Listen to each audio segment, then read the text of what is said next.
Hello, I'm Dr. Lisa Belisle, and you are listening to or watching Radio Maine, our video podcast where we celebrate creativity and the human spirit. We are sponsored by the Portland Art Gallery in Portland, Maine.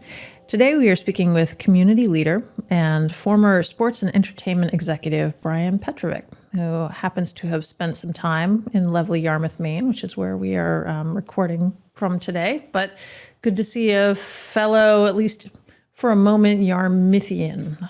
Or hello, Clipper, loyal, whatever. Exactly. Yeah, well, it's great to be back. Yeah. Thanks Fond memories of our time in Yarmouth, that's Absolutely. for sure. Well, thanks for coming in and having this conversation. Thanks for having me. I mean, I think I've heard your name floating around my consciousness for like enough decades that I'm like, oh, you're actually a person. Indeed. I actually have a conversation with you. And even more so with your connection with our daughter. Yes, that's right.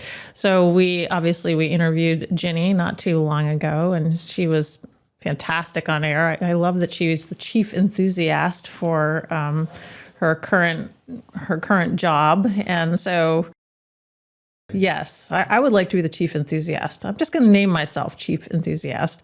But so does she get any of that from you, Brian? I would say she gets more of the enthusiast from her mom. Okay. Yeah. Are you going to give us a little more information on that? Well, I think it's that, you know Jenny, the bubbling, but the type A piece of the equation, perhaps for me, but I think it's the charm and the enthusiasm, and it's the get up and go approach to living and working that I'm sure comes from mom as well. But yeah, so the blend of the two, hopefully that's working out well on Jenny's behalf. Yeah. Well, I truly enjoyed my conversation with her and talking about all the work that's being done in Portland and the hospitality industry and Canopy Hotels. And I think it kind of, it's interesting to me to know the work that you're doing now. So for many, many years, you were at the executive level and you were working in professional sports, and your area was primarily hockey. Mm-hmm. But you've taken a turn. You're in the next phase of your life. And what I'm hearing a lot now, learning about your work, is you're doing a lot with the arts, you're doing a lot with service, you're doing a lot in the community. So tell me about that transition for you. Well, it's interesting when you characterize a professional career being in sports, it's hospitality. I mean, it's the experiential stuff. It's the what are you doing with your time on a discretionary level, and sports and live entertainment certainly fit into that space. And I think, for Ginny, having grown up in that environment, seeing what her dad was doing to a certain degree, the two are very much tied together. So I've always looked at it as, we're providing an experience that isn't necessary to somebody's life. It's a choice. And to be in that kind of a business is one that was always ever-changing and challenging, still a business, but something that was far different than worrying about or being concerned about buying groceries. You didn't have to buy a ticket to a hockey game. It was a choice you would make. So we were always making sure, at least trying to, that the experience we were providing for the dollar was at a high standard. So I think that perhaps carried through to what Ginny was picking up on when she expressed an interest in hospitality, which she did when she was here at Yarmouth High School, and she certainly gets it and has been having great success along the way. So I think now with the move away from the day-to-day sports executive piece, you just take the learning and the focus on the customer and the experiential part of what you're trying to provide, and just never lose it. And it's always an evolving, challenging space to be in. So I love that you're giving your wife, your Jenny's mom, Sarah, some credit for this, because I think when I've heard and what I've read about your life, it's very similar to what I know of others who are in this arena, which is truly a lot of flexibility, a lot of moving around, a lot of putting yourself in the place where the work is done, which means that whoever the other part of your relationship is, your significant other, is doing that with you and is very much part of that work. So the fact that you're saying, well, Jenny could have gotten it from really either side and probably a combination of both, that tells me that this was in some ways a family business that you were doing, even though you were the one that potentially had, you had the title, but sounds like your wife, Sarah, was very involved. Absolutely.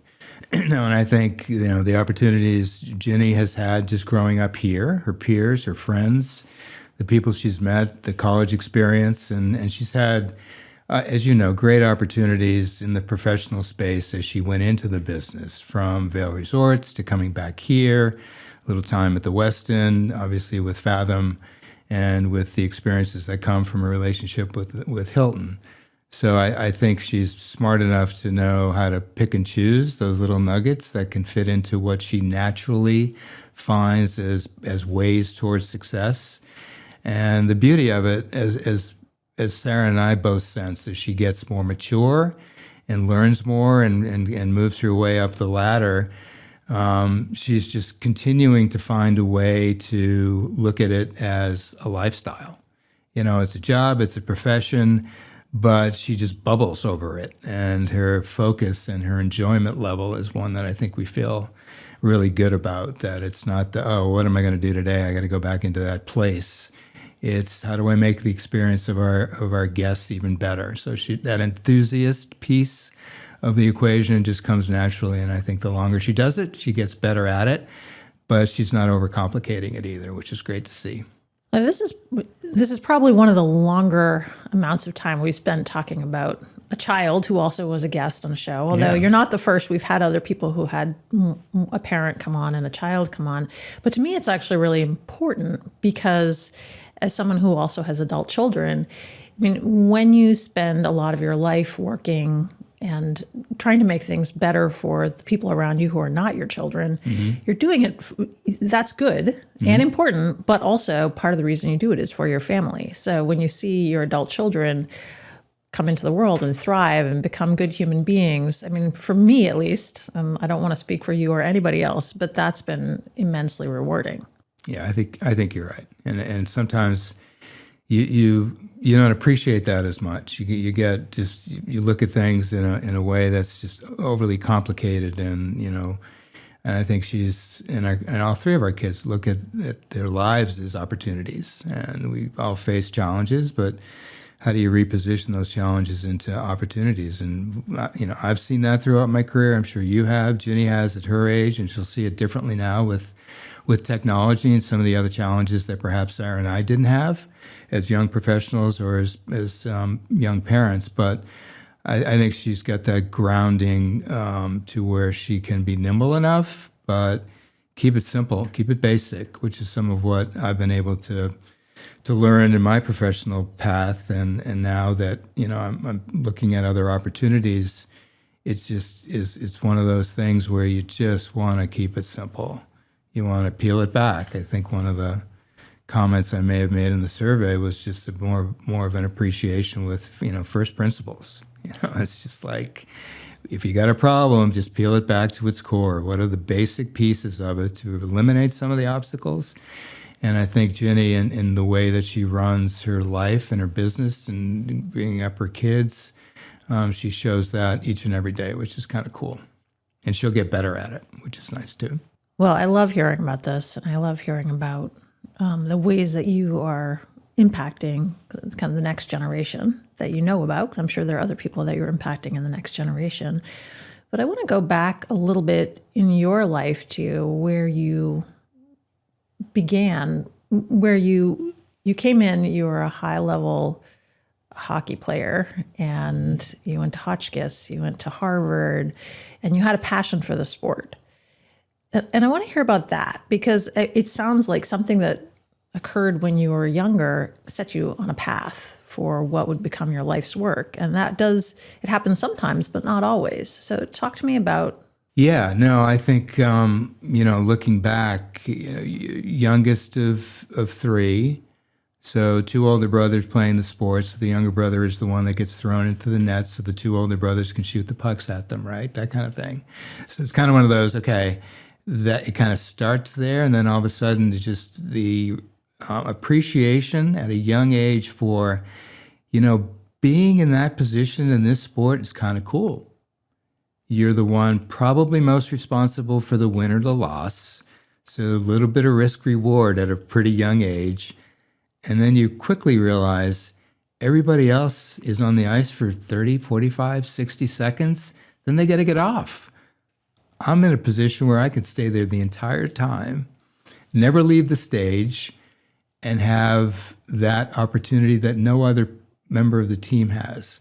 So the position, the sport, I latched onto it for some of those reasons early on, and was just really fortunate to be able to take a little bit of talent with the interest to become a student of the game. When I was young and just entering into the sport, I was privileged to be in a youth hockey organization that just happened to have a teammate whose dad was the coach of Boston University, Jack Kelly. Jack had an incredibly successful professional career both at the collegiate and the NHL level. And, Jack taking his kids to the same practice sessions that my dad was taking me. I'm 8, 9, 10 years old. Hey, your kid's pretty good. How's he doing in school? How interested is he in the sport? And boy, maybe because of Jack's relationship with somebody at Hotchkiss who he had gotten to know when Jack was at Colby and this particular person was at Bowdoin, gee, maybe your son should take a ride up to Lakeville, Connecticut and see it as an 8th grader, whether a boarding school environment would be of interest, because he might be a pretty good little player and he's doing pretty well in school. And that all started me down this path of really getting into the sport and being able to combine an opportunity to progress and develop at an elite level, to be able to compete at a Division I Ivy League college eventually, but also have the opportunity to go to an elite boarding school where I could learn to read and write. So it was that the convergence and the connection of sport and education at a very young age that was really the opportunity to get on that path and never look back. So pretty lucky. I do like what you're saying about, so you're very fortunate, obviously. You had the right environment, you have people paying attention to you. Mm-hmm. I think there is something about taking the opportunity, though, that I mean, somebody can say, please come to school here, right, or please come play hockey for us. But in the end, it's you taking that opportunity to pursue something that I think the credit only goes to you. Well, I don't know if I would take all that credit. I think I was given through my parents and the sacrifices they made to provide the Hotchkiss experience, to understand and appreciate it wasn't just me, but being given the opportunity to have that space and that freedom to make a decision as an 8th grader. Because if my mom were sitting here right now, she'd say, there's no way I want you to leave home, right? That was tough. But that was one where I realized, if I don't do this now, I could be looking back and regretting this for a long time. So that was a choice at a young age, and I really wasn't sure what I was going to get into. I didn't realize how rigorous and how competitive the academic side of it was going to be. I just knew I was going to go to a place where I could practice every day in a rink that was right on campus with a coach that happened to play the same position I did at an Ivy League school when he was playing. It's just like, it just, all came together to where I was given the opportunity and I was lucky enough to make the right decision. And I think those 4 years were the ones that are probably the most formative because of the challenges that were presented, both academically and athletically, in a setting that I never, ever imagined myself to be in. I was on a path to stay in Norwood, Massachusetts and go to Norwood High School and play on a hockey team that was a state power year in and year out, but this was something that was unexpected and wasn't one that my teammates at the time expected me to take. So there was a little bit of what's he doing? Who does he think he is? So there was a little bit of a challenge there growing up at a young age when it was time to come home and realize that you were too good for our hometown team, and you had to take that journey into the Berkshires to figure out what you wanted to do as a high school student and athlete. But timing is everything. Opportunities, when they present themselves, you got to just have the freedom to be able to make those decisions and get the support from your parents and from others that you needed to make it a success. But no regrets, that's for sure. So I'm thinking a lot as you're talking about the kids that are currently in the various sports systems within Maine in particular, just because this is where I grew up. Mm-hmm. And obviously going to Yarmouth High School, and you're familiar with Yarmouth, and sure. The Clippers, our hockey team was always very good. NYA's in our town, North Yarmouth Academy. That school was very good. It produced Eric Weinrich, who sure. obviously he was an NHL player. But what I love about your conversation about opportunity is that Maine is similar to Massachusetts in some ways, and that there is this strong culture of sports and supporting kids in sports and trying to make sure that if they have talent, we do bring them up through. Mm-hmm. And I think that's really important, especially in a place like Maine, where some children do have a lot of opportunities just from the get-go. Others don't have as many opportunities, and they really have to make the opportunities for themselves. So kind of trying to build that culture within not just areas like Yarmouth, which already have a lot of resources, let's just say, but also other parts of the state that don't. Right. Talk to me about your thoughts on that. Well, yeah, I mean, it's not a level playing field, and some of it is circumstantial and serendipitous. It's why did you end up in the place that you ended up, and some of the things you can control and some of the things you can't. And it's just hard to, I guess, evaluate, if you're not provided with the opportunities, how do you grab onto them? How do you find your way to them without having the resources and the support? And there are places in the state, as to your point, that don't necessarily have those resources, those opportunities, as places like Yarmouth do. And that's a difficult road to hoe. And it's one that there are no easy solutions to providing everything to everybody. And I think when opportunities come up, those who are being provided with them just have to be smart enough to grab them. Life is short. And I can only imagine the environment, the competitive environment, the peer pressures today that are different from when our kids were going through Yarmouth school system and competitive colleges compared to what they are now with technology and everything else that's coming into play. But no easy solution. I think that's where everybody, has to take a look at appreciating what they have, being grateful for it, and being able to not miss out on opportunities if they're presented. And that's easier said than done. But we all face those challenges every day in our lives, whether it's through choices we make in how we're going to be educated, where we're going to live, the types of work we're going to get into, how much of our life is dedicated to the profession versus to the community and to family and all those other things. But it's hard, and I think I'm appreciating more of the opportunities that I had over these years now that I'm outside of the professional world than perhaps I did in the 45 years I was, running companies and trying to raise kids and grow a relationship in communities. But I can only imagine what a 14-year-old is thinking about today versus what I was thinking about when I decided to go to boarding school. It's a different world.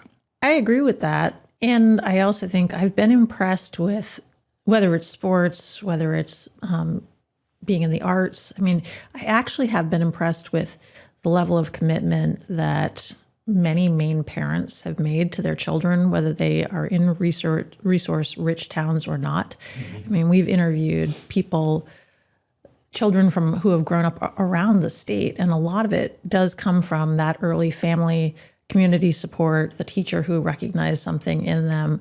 And I think that for me, it may not completely balance out the resource richness of some places and less a resource in others. But I think it's not unimportant, because I think when you feel like people support you, when you feel like your parents are willing to drive you to the hockey rink, at 5 o'clock in the morning, which is, by the way, one of the reasons my son was never a hockey player, because I was not willing to do that. Yeah, it didn't work out, did it? No, that was not a thing that we were going to do in my family. But I do think there's something really strong about a lot of pockets of Maine, that strong families, strong communities, people, strong teachers, strong coaches, that people really do want what's best for the children of the state. Mm-hmm. I mean, that's just my observation. I'm wondering what you think about that. Yeah, and I think, influencers, it's just interesting how today's kids are being influenced by so many other different types of people, and not just their parents or their coaches or their teachers. The spokes that come into play for a 14-year-old are so many and different and more intense than they've ever been. And I can only imagine that process that a young person has to go through to distinguish who am I going to listen to this time or this part of the day, for what reason, on what topic, and how does it influence a decision that young people need to make when they're making choices as to what they want to do with their time and where they want to, potentially head with their education or profession. So it's not an easy environment to be in, no matter how old or young you are.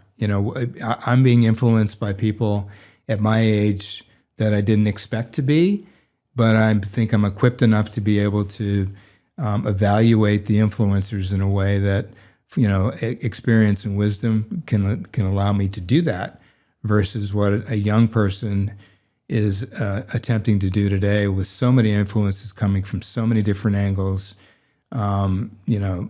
without even considering the power of technology.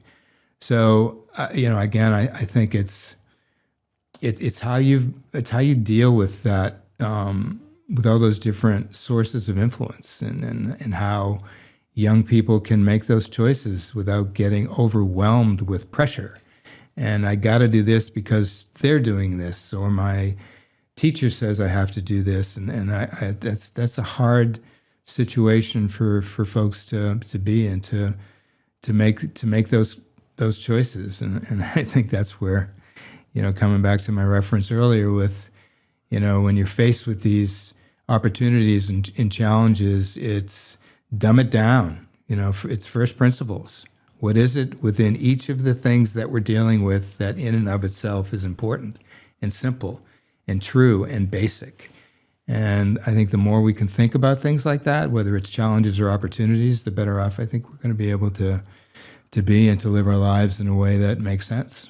So as you've been exploring this next part of your life, after all these years at the highest level of leadership within this industry, and now moving into a time of really significant service and community connection, which I think always existed, but now it's more of a focus for you. What would you say is your simplification of your approach? I mean, as you're exploring what your options are, what are the things that you are thinking of at the most basic level that are causing you to feel like, yes, I'd like to move towards this project. I'd like to take on this project. I'm going to engage at the board level in this area. What considerations have you had? Good question. I think the love of being where we are in Portland, and the experience that we had when we bought the team, the Pirates in 2000, the 14 years that we were shepherding the business, the opportunities that I had not just to try and make the business successful and sustainable and profitable and all those things, but to be able to take the business platform into opportunities to engage in community-based social services, whether it's United Way or Portland Downtown District, Chamber of Commerce, all that stuff, and bring all of that into play in the aggregate. has just given me more energy and I think focus now that I'm back here again to try and focus better on the community piece.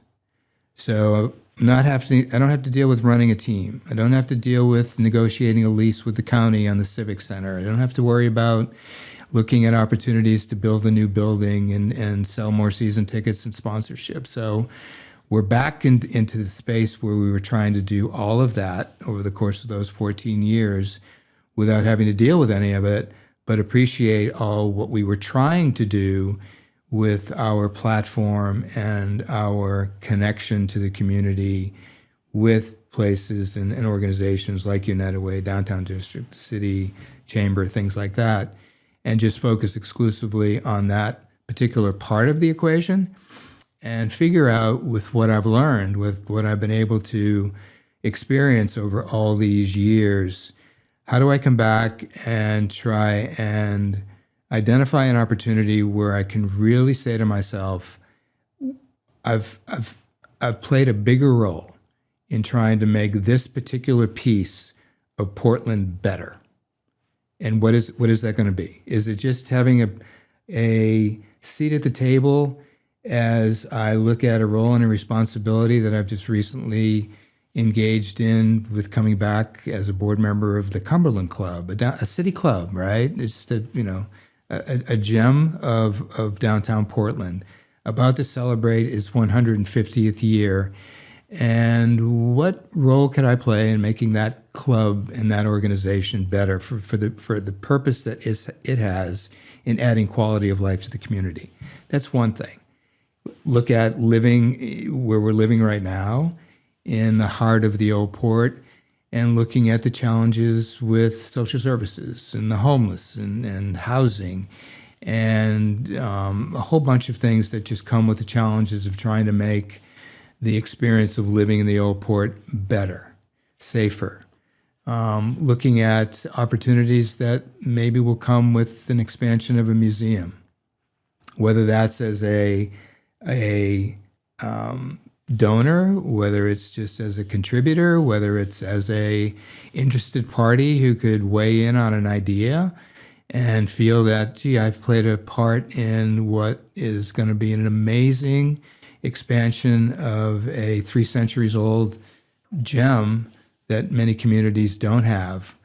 Is there an opportunity there? So it's kind of looking at exclusively the where can I play a part that I wasn't able to play as well as I maybe wanted to when we were owning and operating a sports franchise, that now I can come back and play in a more powerful, impactful way. And I think that's what I'm trying to figure out in a way that makes the most sense to me and where I can give back in the most effective way possible to say to myself, well, boy, this second chapter was one that was really cool, really brought things full circle, and to be able to leave the place better than we found it when we got here in the year 2000 and had an opportunity to buy a hockey team. So I think the coming back with being in the Cumberland Cup is a good example. I was on that board for almost 10 years, from 2003 to 12 or 13 when I finished my term as president.